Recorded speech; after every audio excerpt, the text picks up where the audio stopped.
ओम श्री सद्गुरु परमात्मने नमः। श्री वशिष्ठ जी बोले, हे रामचंद्र जी, जिस चित्त से वासना नष्ट होती है उसको अचल स्थिति कहते हैं।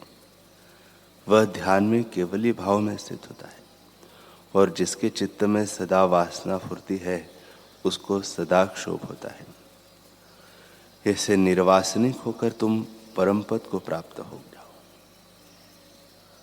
हे रामचंद्र जी, जिस चित्त में वासना गंध होती है उसमें कर्तृत्व का अभिमान भी फुरता है और उससे जीव सदा दुखी होता है। वासना के क्षीण हुए मुक्त होता है। जिस पुरुष के चित्त में जगत की आस्था निवृत्त हुई है और वीत शोक हुआ है वह स्वस्थ आत्मा है, जिसको समाधि कहते हैं। हे राघव, जिसके हृदय से संसार का राग द्वेष मिट गया है और शांति को प्राप्त हुआ है उसको सदिव्य समाधि कहते हैं। इससे चित्त में जो पदार्थ भावना है उसको त्याग कर अपने स्वभाव में स्थित हो। तब गृह में रहो अथवा वन में जाओ, दोनों तुमको तुल्य है। हे रामचंद्र जी, जो गृह में स्थित है और चित्त समाहित है और अहंकार के दोष से रहित है उसको कुटुंब और जनों के समूह भी वन की नाई है। ज्ञानवान को गृह और वन तुल्य है और देह अभिमानी जो अज्ञानी है वह वन में जाए और समाधि लगा बैठता है, पर चित्त की वृत्ति विषयों की ओर बहती है तब वह जगत के समूह को देखता है अथवा सुषुप्ति में जड़भूत हो जाता है। हे रामचंद्र जी, चित्त उत्थान में स्वरूप से गिरा हुआ जगत भ्रम दिखाता है और जब चित्त निर्वाण आत्मा में स्थित होता है तब वह उपशम हो जाता है। हे रामचंद्र जी, जो पुरुष सब भाव पदार्थों से आत्मा को अतीत जानता है वह समाहित चित्त कहता है और जिसको जागृत जगत स्वप्नवत भासता है वह भी समाहित चित्त ही कहता है। वह पुरुष जन के समूह में रहता हो तो भी उसका संबंध किसी से नहीं। जैसे कोई उपज और संशय रूपी वायु से उसकी बुद्धि डोलायमान हुई कि बड़ा अनर्थ है कि मैं जीव को कष्ट देता हूं, इससे अपने चित्त को सदा आत्मपद में स्थित करो।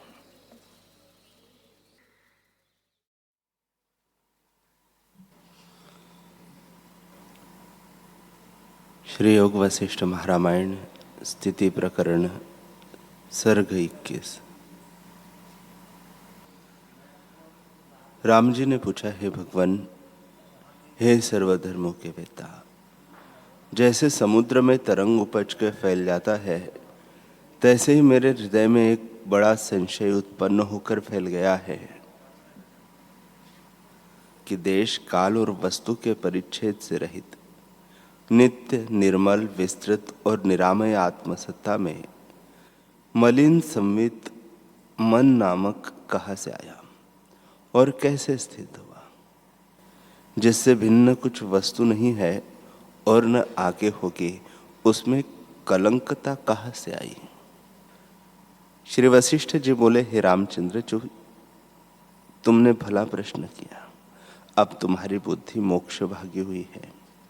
जैसे नंदनवन के कल्प वृक्ष में कल्प मंजीरी लगती है तैसे ही तुम्हारी बुद्धि पूर्व अपर के विचार से जागी है। अब तुम उस पद को प्राप्त होंगे जिस पद को शुक्र आदि प्राप्त हुए हैं।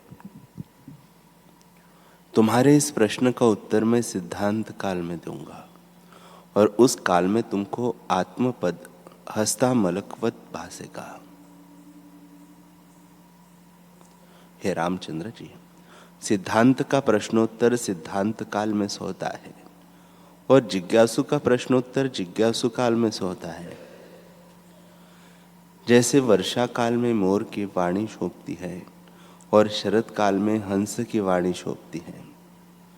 और जैसे वर्षा काल के नष्ट हुए स्वाभाविक ही आकाश की नीलता भासती है और वर्षा काल में मेघ की घटा शोभती है, तैसे ही प्रश्नोत्तर भी है।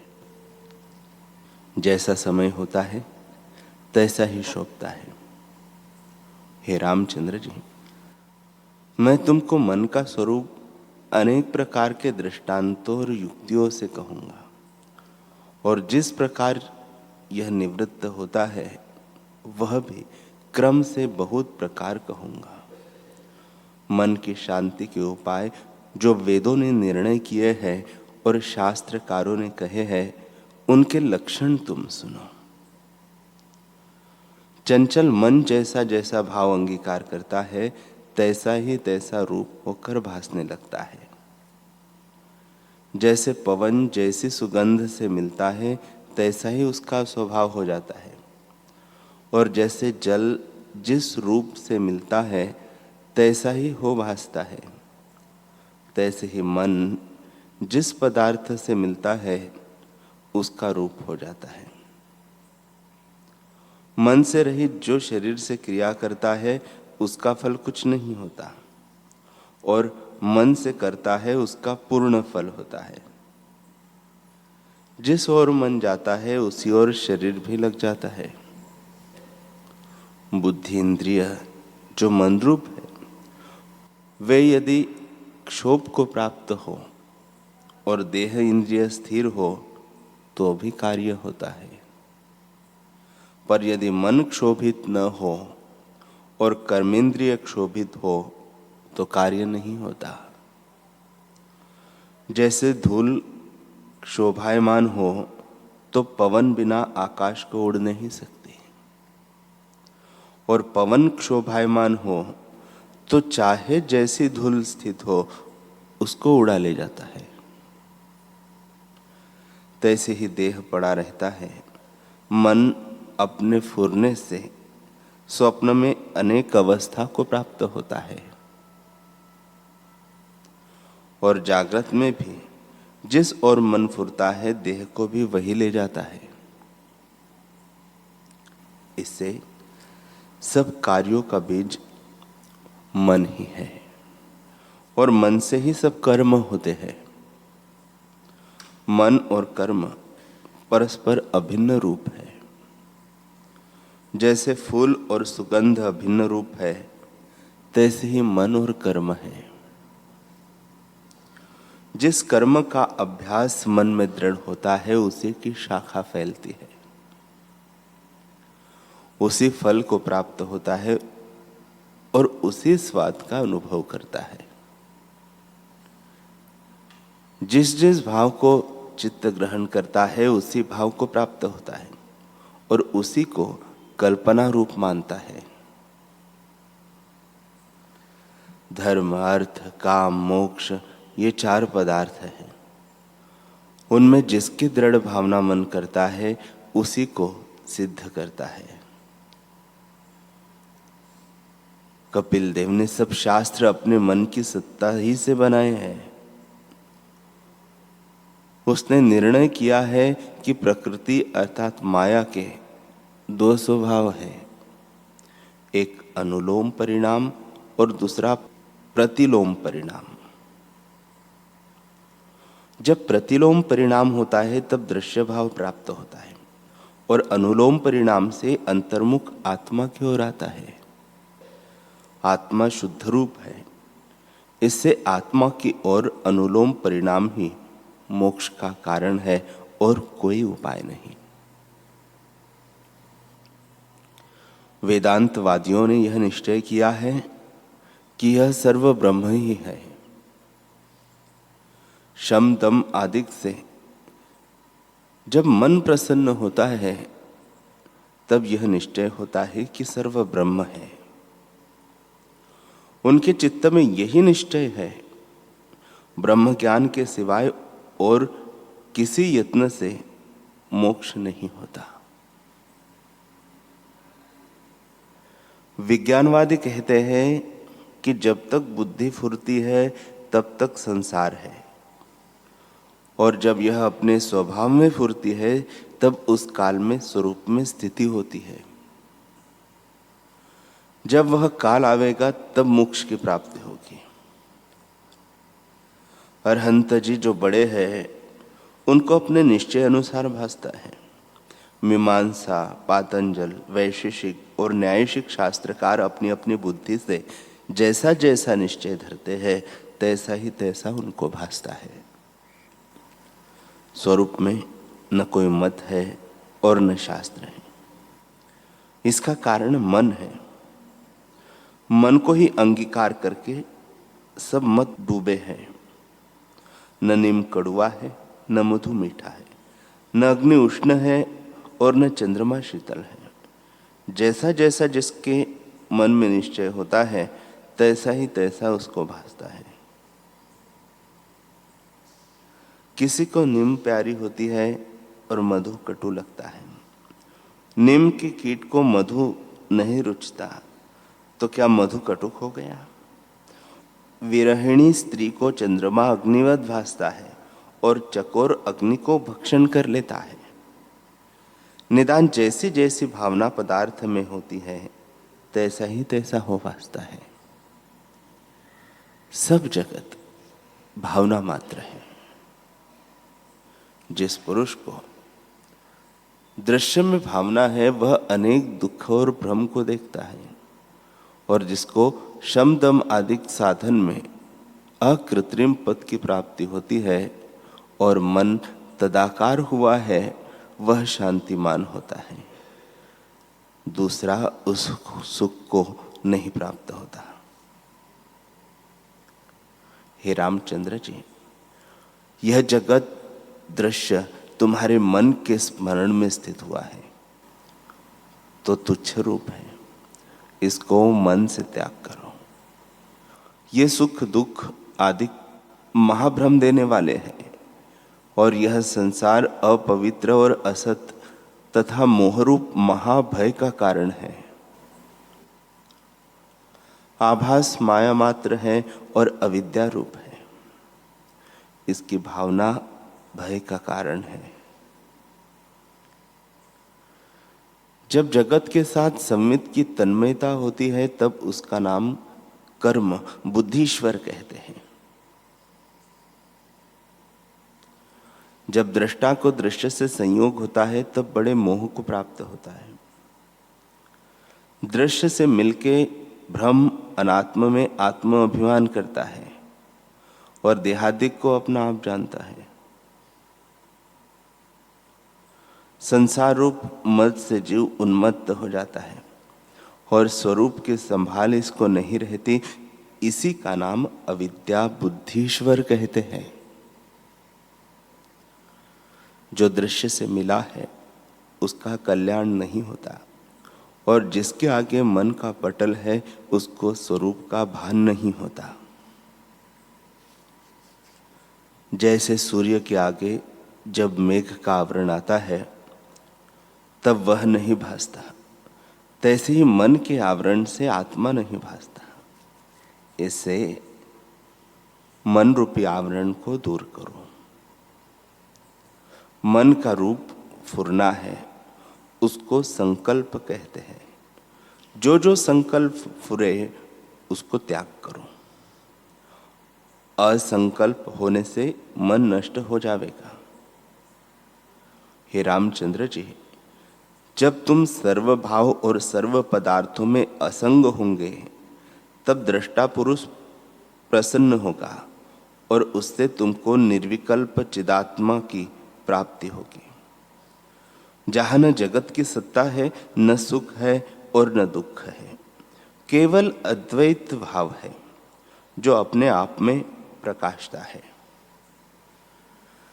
जब संसार की भावना तुम्हारे हृदय से उठ जाएगी तब तुम निर्मल स्वरूप में स्थित होंगे और तब दृश्य भ्रम निवृत्त हो जाएगा। जैसे रस्सी के सम्यक ज्ञान से सर्प भ्रम नष्ट हो जाता है, तैसे ही चिदात्मा के सम्यक ज्ञान से जगत भ्रम नष्ट हो जाएगा। इससे तुम दृश्य भावना को त्याग के चिदात्मा की भावना करो। जैसी भावना होती है तैसे ही भासता है। यदि प्रथम भावना को त्याग के और भावना करता है तो प्रथम का अभाव हो जाता है। जैसे दिन हुए से रात्रि का अभाव हो जाता है, तैसे ही आत्म भावना से दृश्य भावना का अभाव हो जाता है। जैसे लोहे को लोहा काटता है, तैसे ही भावना को भावना काटती है। इससे अतुच्छ, निरुपाधि और निसंशय पद का तुम आश्रय करो। जब उसकी भावना दृढ़ होगी तब तुम भ्रम से रहित सिद्ध पद को प्राप्त होंगे। हे रामचंद्र जी, तुम्हारा आत्म स्वरूप है। तुम बुद्धि आदि की कल्पना मत करो। जैसे बालक से कहिए कि शून्य में सिंह है तो वह भयवान होता है, तैसे ही जब शून्य शरीर आदि को में विचार से बुद्धि नहीं आती और यह मैं हूं, यह और है इत्यादि जो कल्पना है, सो ऐसी है जैसे बालक को अपनी परछाई में वैताल कल्पना होती है, जो कि अपनी कल्पना के वश से भाव अभाव, शुभ अशुभ क्षण क्षण में प्राप्त होते हैं और कोई असतरूप है, कोई सतरूप है। जैसे जैसी भावना होती है तैसा ही तैसा भासता है। पर स्त्री में जब काम बुद्धि होती है तब स्पर्श से स्त्रीवत आनंददायक होती है, और जो उस स्त्री में माता की भावना करता है तो उसमें काम बुद्धि जाती रहती है। इससे देखो, जैसी जैसी भावना होती है तैसा ही तैसा हो भासता है। भावना के अनुसार फल होता है और तत्काल उसी आकार को देखता है। ऐसा पदार्थ कोई नहीं जो सत नहीं, और ऐसा कोई नहीं जो असत नहीं। जैसा जैसा किसी ने निर्णय किया है तैसा ही तैसा उसको भासता है। इससे इस संसार की भावना को त्याग करके स्वरूप में स्थित हो। हे रामचंद्र जी, मणि में जो प्रतिबिंब पड़ता है उसको मणि दूर नहीं कर सकती, पर तुम तो मणिवत जड़ नहीं हो, तुम चैतन्य रूप आत्मा हो। तुम्हारे में जो दृश्य का प्रतिबिंब पड़ता है तुम उसको त्याग करो। जो संकल्प दृश्य का उठे उसको असतरूप जान के त्याग दो, और प्रकृत व्यवहार जो प्राप्त हो उसको करो, और मणि किनाई भीतर से रंचित से रहित हो रहो। जैसे मणि में प्रतिबिंब बहिर्दृष्टि आता है और भीतर रंग नहीं चढ़ता, तैसे ही बहिर्दृष्टि व्यवहार तुम्हारे में भासे पर हृदय में तुम्हें राग द्वेष स्पर्श न करे। श्री वशिष्ठ जी बोले, हे रामचंद्र जी, जब जीव को संतों के संग और शास्त्रों के विचार से विचार उपजता है तब दूसरी ओर से वृत्ति निवृत्त हो जाती है और संसार का मनन भी निवृत्त हो जाता है। तब विवेक रूपी बुद्धि उदय होती है और संसार दृश्य में त्याग बुद्धि होती है, तथा दृष्टा आत्मा में अंगीकार बुद्धि होती है। दृष्टा पुरुष प्रकट होता है और दृश्य अदृश्यता को प्राप्त होता है, अर्थात दृष्टा के लक्ष्य से दृश्य को असतरूप जानता है। जब पुरुष ज्ञात ज्ञेय होता है तब परम तत्व में जागता है और संसार की ओर से घन सुषुप्ति मृतक की नाई हो जाता है, और संसार की ओर से वैराग्य, भोग में अभोग और रस में निरस बुद्धि उपजती है। जब ऐसी बुद्धि होती है तब मन अपनी सत्ता को त्याग कर आत्मरूप होता है। जैसे बर्फ का पुतला सूर्य के तेज से जल रूप हो जाता है, तैसे ही जब मन में संसार की सत्यता होती है तब उस फुरने से जड़ हो जाता है। जब विवेक रूपी सूर्य उदय होता है तब मन गल के आत्मरूप हो जाता है। जैसे जब तक मरुस्थल में धूप होती है तब तक वहां से मृग तृष्णा की नदी नष्ट नहीं होती, और जब वर्षा होती है तब नष्ट हो जाती है। तैसे ही जब तक संसार की सत्यता होती है तब तक मन नष्ट नहीं होता, और जब ज्ञान की वर्षा होती है तब दृश्य सहित मन नष्ट हो जाता है। हे रामचंद्र जी, संसार रूपी वासना के जाल में जीव रूपी पक्षी फंसे हैं। जब वैराग्य रूपी चूहा इसको कतरे तब जीव निर्बंध हो। जैसे मलिन जल निर्मल होता है तैसे ही वैराग्य के वश से जीव का स्वभाव निर्मल हो जाता है। जब जीव निरुपाधि के संग और राग द्वेष और मोह से रहित होता है तब जैसे पिंजरे के टूटे पक्षी निर्बंध होता है तैसे ही जीव निर्बंध हो जाता है। संदेह दुर्मति शांत हो जाती है, जगत भ्रम नष्ट हो जाता है और हृदय पूर्ण हो जाता है। जैसे पूर्णमासिका का चंद्रमा शोभता है तैसे ही ज्ञानवान शोभता है। सबसे उत्तम सौंदर्यता को प्राप्त होता है और उसका उदय अस्त राग द्वेष नष्ट हो जाता है। सर्व समता भाव में वर्तता है और न्यूनता और विशेषता भाव उसका नष्ट हो जाता है। जैसे पवन से रहित सोम समुद्र अचल होता है तैसे ही असंग पुरुष मूक जड़ अंध कर्म की वासना से रहित अचल हो जाता है और वह सब चेतन प्रकाश देखता है। उसकी बुद्धि विवेक से प्रफुल्लित हो जाती है। जैसे सूर्य के उदय हुए सूर्यमुखी कमल प्रफुल्लित हो जाते हैं तैसे वह पुरुष पूर्णिमा के चंद्रमावत दैवी गुणों से शोभता है। बहुत कहने से क्या है, ज्ञात ज्ञेय पुरुष आकाशवत हो जाता है। वह न उदय होता है और न अस्त होता है। विचार करके जिसने आत्म तत्व को जाना है वह उस पद को प्राप्त होता है जहाँ ब्रह्मा विष्णु और रुद्र स्थित है और सब ही उस पर प्रसन्न होते हैं।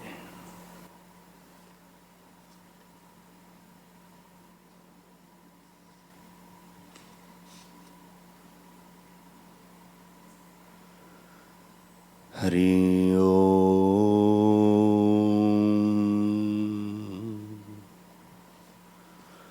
हरि ओम।